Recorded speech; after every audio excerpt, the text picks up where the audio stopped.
ini merupakan pertemuan kita yang ke-10 membahas terkait dengan metabolisme.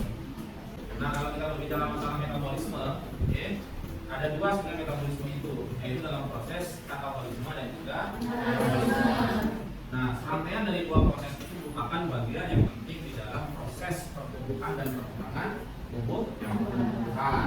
Nah, untuk teman-teman sebenarnya di dalam proses metabolisme itu yang pertama itu apakah anabolisme atau apakah katabolisme? Apakah katabolisme atau anabolisme yang pertama itu? Katabolisme.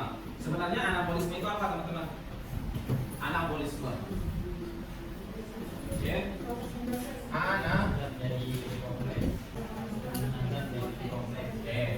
Anabolisme adalah penyusunan zat yang sederhana jadi lebih kompleks, sederhana ke kompleks. Kompleks sederhana apa?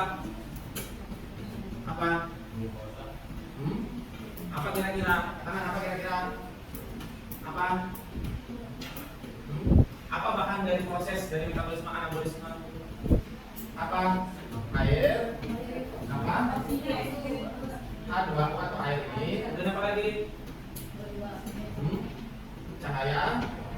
Klorofil. Menghasilkan apa semuanya nih? Glukosa. Kalau yang katabolisme itu adalah proses dari molekul besar adalah glukosa yang tadi menjadi apa? Jadi apa? Jadi A atau Fa, DP, DPH2. Inilah yang disebut dengan energi. Nah, serangkaian utama ini merupakan bagian daripada proses untuk menghasilkan energi. Makanya tumbuh-tumbuhan dari hasil proses fotosintesis itu akan menghasilkan glukosa yang terkandung di dalam biomasa. Inilah yang disebut dengan biomasa. Akar, batang, daun, buah dan sebagainya. Sehingga kalau secara sederhana orang-orang ekologi menyebut sebagai apa? Ini adalah below ground biomass, bagian bawah biomasa, dan above ground biomass, bagian atas daripada biomasa. Keseluruhan morphological size ini merupakan hasil dari proses fotosintesis yang merupakan bagian daripada metabolisme. Nah inilah dia. Anabolisme ada fotosintesis, kemudian reaksi terang, reaksi gelap, dan juga menghasilkan karbohidrat atau C6H12O. Nah, yang kedua adalah katabolisme yang merupakan bagian daripada lanjutan dari proses anabolisme. Nanti akan ada proses pemecahan semuanya itu di dalam 3 proses atau 4 proses. Ada namanya glikolisis, kemudian dekarboksilatif oksidatif, apalagi fosfat dan transfer. Nah, sehingga menghasilkan energi berupa ATP, kemudian NADPH2, ADPH2. Itulah yang digunakan untuk beraktivitas kembali di dalam proses reaksi-reaksi ini. Nah, ini merupakan bagian dari proses anabolisme, fotosintesis dan sebagainya. Kemudian dari CO2 dan H2O, reaksinya adalah seperti ini. Menurut teman-teman ini, betul nggak kira-kira reaksi dari proses ini? H2O plus CO2 menghasilkan C6H12O6. Betul nggak kira-kira prosesnya? Betul. CO2 plus H2O dengan bantuan siapa? Cahaya. Kemudian klorofil menghasilkan apa? C6H12 plus apa? Oksigen O2. Plus sebagainya. Mana yang benar? Satu kesatuan ini atau proses yang ini? Mana yang benar kira-kira secara konsep urutan daripada proses anabolisme fotosintesis? Mana yang benar? Mana kira-kira yang benar? Apakah H2O lebih dulu daripada CO2 atau CO2 lebih dulu daripada H2O di dalam proses fotosintesis? Akan dibagi dua, reaksi terang dan reaksi gelap. Mana yang betul? A atau B? Siapa yang A? Lebih dulu terang. Reaksi terang. Di mana reaksi terang berlangsung? Kloroplas. Di mana? kloroplas. Di dalam satu kesatuan kloroplas, di bagian apa berlangsung di dalam kloroplas? Apakah di bagian bundle seed grana granum, atau di dalam stroma, atau grana? Mana berlangsung? Di dalam stroma. Stroma atau grana? Atau stroma, reaksi terang di grana atau stroma, reaksi gelap di stroma atau grana? Ini namanya tilakoid. Tilakoid. Bundle seed seperti mentos itu ya namanya grana granum. Cairannya berupa apa? Stroma. Di mana berlangsung? Di dalam grana. Itu adalah reaksi dari reaksi terang. Setelah reaksi terang, maka akan terjadi proses alih menjadi di stroma. Nah, seperti itu. Oke. Jadi silakan dibaca ya. Nah, bahannya ada dua, CO2 dan H2O. Tetapi H2O lah yang digunakan lebih dahulu dalam proses ini. Kemudian CO2 digunakan di dalam proses reaksi terang. Reaksi terang di dalam stroma itu. Ya, untuk menghasilkan apa reaksi terang itu? Menghasilkan Glukosa. glukosa C6H12O. Nah, ini grana nih. Satu tumpuk tilakoid dengan hasil oksigen, ATP dan juga NH2. 3 proses atau 4 proses. Ada namanya gliolisis dan dekarboksilasis oksidatif. Apalagi? Dan transfer. Nah, sehingga menghasilkan energi. Nah, inilah kira-kira teman-teman sebuah rangkaian dari proses fotosintesis. Dulu, ketika teman-teman SMP SMA, teman-teman belajar ya CO2 plus H2O. Apalagi di sini? Cahaya. Ini apa? Klorofil. Menghasilkan apa? Plus apa? Plus apa kira-kira? Apalagi yang dihasilkan? ATP dan sebagainya, dan sebagainya. Kira-kira serangkaian dari proses fotosintesis yang kita kenal dengan reaksi terang, reaksi gelap, sehingga sampai dia menghasilkan yang namanya ini ATP dan NH2. Betul nggak prosesnya kita pelajari dari masa dari SD, SMP sampai SMA? Apakah sampai perkuliahan?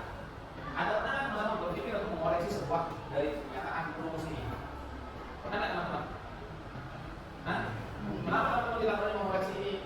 Benar nggak serangkaian dari formula kimianya proses fotosintesis ini? Benar nggak sudah betul terangkum di dalam proses-prosesnya ini? Kenapa saya bilang begitu? Begini teman-teman, di dalam sebuah proses reaksi terapi yang pertama, apa yang dibutuhkan? Apa yang dibutuhkan? Cahaya matahari dan juga H2O. Kenapa di dalam setiap rumus mengatakan CO2 yang pertama? Karena CO2 ini dibutuhkan CO2. Oke, nah inilah kira-kira gambaran terkait dengan kloroplas itu ya. Oke, ini namanya grana granum. Bila stroma adalah reaksi terang atau gelap? Terang atau gelap? Reaksi gelap disebut dengan siklus. Berbeda dengan siklus Krebs ya. Kalau siklus Krebs itu bagian daripada katabolisme untuk menghasilkan apa? Asam sulfat ya dan sebagainya. Itu kita. Oke, kita akan melihat gambaran terkait dengan perbedaan gradien warna daun atau sehingga disebut dengan valegada terhadap mekanisme fotosintesis. Selain itu juga nanti ada pengaruh dari intensitas cahaya yang terdapat pada bagian daun lebih dalam pada tegangan lebih banyak depresi akibat apa? Akibat dari tidak maksimalnya mendapatkan cahaya matahari ya. Yang seharusnya membutuhkan cahaya yang banyak untuk proses pertumbuhan perkembangannya karena terhalang oleh kanopi itu sehingga apa yang terjadi? Tidak secara maksimum mendapatkan cahaya seperti teman-teman. Oke. Pohon tanaman bawah tegakan.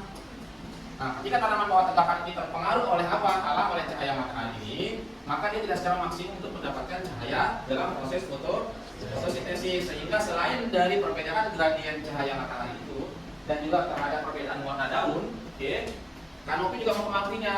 Kanopi ini terpengaruh, ya, mempengaruhi. Sehingga apa terjadi? Kematian dan sebagainya. Nah, selain daripada itu faktor-faktor eksternal, ada juga faktor internal teman-teman, ya.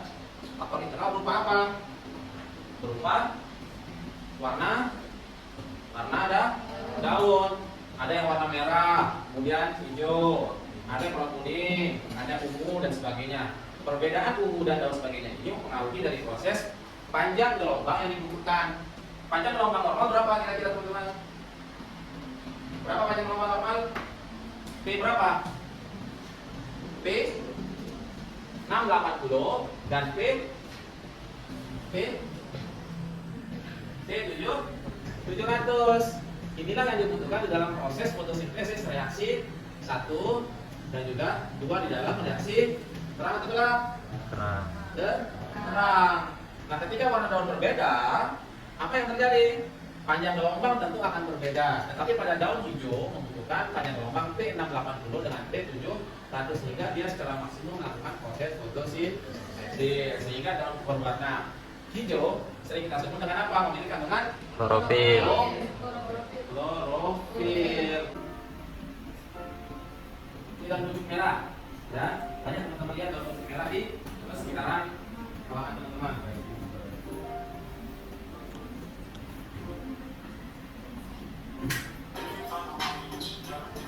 Nah, ini perbedaan gradien yang ini yang membedakan hasil dari fotosintesis pada berbagai jenis tumbuhan.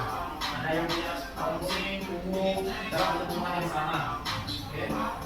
Ada yang hijau meskipun tanaman berbeda. Nah, ini disebut tanaman variegata. Tanaman memiliki corak warna berbeda dalam satu tanaman yang sama. Variegata. Nah, seperti ini.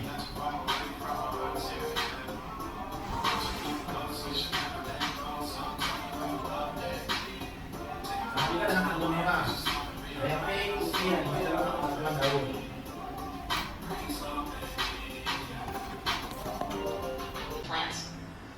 Nah, ini merupakan bagian daripada fotosintesis pada perbedaan gradien warna. Plants are an absolute necessity for life on Earth. It is so because of the process of photosynthesis. A closer look at a plant shows that it is firmly held in the soil by the help of roots. These roots absorb water from the soil Nah, ini and through the tiny bagaimana tubes bahan transport itu it to the diserap oleh stem. akar, oke, terhadap perbedaan gradien dari bawah akar And then itu to the bagian leaves, daripada the soil stem yang holds the namanya leaves apa? in such a way Siram that they tuai. absorb maximum energy from sunlight. Oleh si siram. A leaf is a very important part of the plant. Fotosintesis, seluruh bagian. Photosynthesis, the ultimate provider of clean oxygen, occurs in the leaf. Saya matahari dan sekarang A leaf consists of a flat, thin lamina, lamina itu daun. which is joined to the stem by a petiole. The flat lamina provides large surface area for trapping Daun itu sunlight. kakinya daun bagian sini untuk menghadirkan bagian daripada bahan-bahan zat yang dibutuhkan untuk proses A cross section of the leaf shows the upper and lower layers of cells, which are flat and irregular. Below the upper layer is the layer of tightly packed cells. These cells have specialized organelles called chloroplasts. Ini paling saja. Chloroplasts contain the pigment chlorophyll, which gives the green color to the leaf. Nah, ini granum yang tadi itu. The next layer has loosely arranged cells with large air spaces. The section also shows tubes Ya, jaringan pengangkut specific for ya, transporting the absorbed water into the leaves. pengangkut air dari bagian bawah Ke atas. akar The lower layer has many pores called sampai stomata. atas. Each stoma is surrounded by two guard cells. Stomata itu Which regulate opening and bagian closing of the daripada stomata. masuknya udara CO2 di dalam proses A leaf fotosintesis. absorbs carbon dioxide from the environment through these stomata, which after passing through air spaces, enter into the chlorophyll-containing cells. Both water and carbon dioxide molecules are finally absorbed by the Nah, chloroplast. yang pertama dibutuhkan itu adalah apa? Batu, air itulah These yang pertama chloroplasts also dibutuhkan have the capacity dalam for trapping proses energy from sunlight. fotosintesis. Dia cahaya dengan And gradien this yang energy is pasti. used to synthesize glucose and oxygen from carbon dioxide and water. These oxygen and glucose molecules diffuse out of the chloroplast. Nah, pecahlah oksigen itu ke oksigen, kemudian menghasilkan apa lagi? ATP dulu, yaitu fosfoenol pyruvate. Kalau tanaman cam ini pada malam hari dia menyerap yang namanya air dan sebagainya, pada siang hari dia melakukan proses fotosintesis. Sehingga pada malam hari dia membuka stomat di sini dan di sini. Tentu tingkat kedalaman ini berpengaruh terhadap apa? Gradien cahaya yang masuk. Di sini lebih gampang penetrasi cahaya matahari sehingga memudahkan untuk berproses fotosintesis. Tingkat kedalaman seperti ini jauh lebih dalam sehingga penetrasi cahaya sulit masuk. Apalagi pada konteksnya ketika terjadi kekeruhan, ya, kekeruhan, maka akan mempengaruhi penetrasi cahaya. Itulah berbagai tantangan pada tanaman pada tanaman lamon. Apakah ini masih bisa hidup? Masih bisa hidup. Sehingga mungkin ada suatu hal kelebihan dari Allah yang diberikan kepada tanaman tertentu, terutama tanaman di lamon. Ya, dalam konteks ini Tuhan tidak memberikan cobaan lebih berat daripada kemampuan mereka sendiri. Itu rangkaian yang sangat luar biasa. Jangan sampai kita mengklaster semua tanaman itu memiliki proses fotosintesis yang sama. Ternyata ada tanaman C3, C4, dan C yang dengan karakteristik berbeda-beda. Yang ketiga, seluruh organ dan sebagainya dalam mekanisme fotosintesis itu bekerja sama dan tidak satu, tidak mengakui saya loh yang menghasilkan ATP, saya loh yang berperan penting untuk menghasilkan C6, 12, 6. Serangkaian panjang itu bekerja sama untuk menghasilkan apa? Energi. Energi itu yang di belakang kemudian dalam proses pajak. Selain itu, kita juga bermanfaat memiliki peran di dalam apa? Rangkaian makanan, sehingga ketika terjadi proses C6, 12, 6 ini, 12, 6 ini inilah yang disebut dengan biomasa, teman-teman. Biomasa inilah yang terkandung di dalam morfologi teman. Itulah yang kita makan. Makanya ada nama istilahnya, ada namanya karbon storage dan karbon sink. Karbon storage inilah biomasa yang terdapat pada tumbuhan yang dapat kembali diaktifkan untuk pertumbuhan dan perkembangan selanjutnya. Karbon sink ketika tanaman mati maka tersimpan sebagai biomasa yang dapat musnah, tidak bisa berlanjut. Ada pertanyaan? Saya kira banyak. Ada? Oke. Kira-kira apa kesimpulan yang kita dapatkan dalam proses pembelajaran terkait dengan metabolisme fotosintesis? Siapa kira-kira? Apa kira-kira kesimpulannya? Apa kesimpulannya? Kesimpulannya adalah setiap daripada organ memiliki apa? Fungsi dan tupoksi masing-masing yang harus bekerja untuk mencukupi atau melanjutkan proses yang terjadi, ya. Yang kedua, setiap daun tanaman tertentu memiliki keistimewaan di dalam proses yang berbeda-beda. Tidak semua tumbuhan melakukan proses fotosintesis dalam reaksi yang sama. Yang ketiga adalah teman-teman harus belajar terkait dengan apa? Terkait dengan apakah CO2 atau OH2O yang dibutuhkan pertama. Sehingga nanti pembelajaran inilah yang akan diajarkan kepada siswa-siswanya teman-teman ketika waktunya sedang menjadi guru. Reaksi-reaksi yang berlangsung, kira simpel apa yang kita pelajari dan sebagainya. Ada pertanyaan? Terkait dengan proses fotosintesis? Sudah cukup jelas? Oke, kalau tidak ada pertanyaan, oke, terima kasih. Assalamualaikum warahmatullahi wabarakatuh.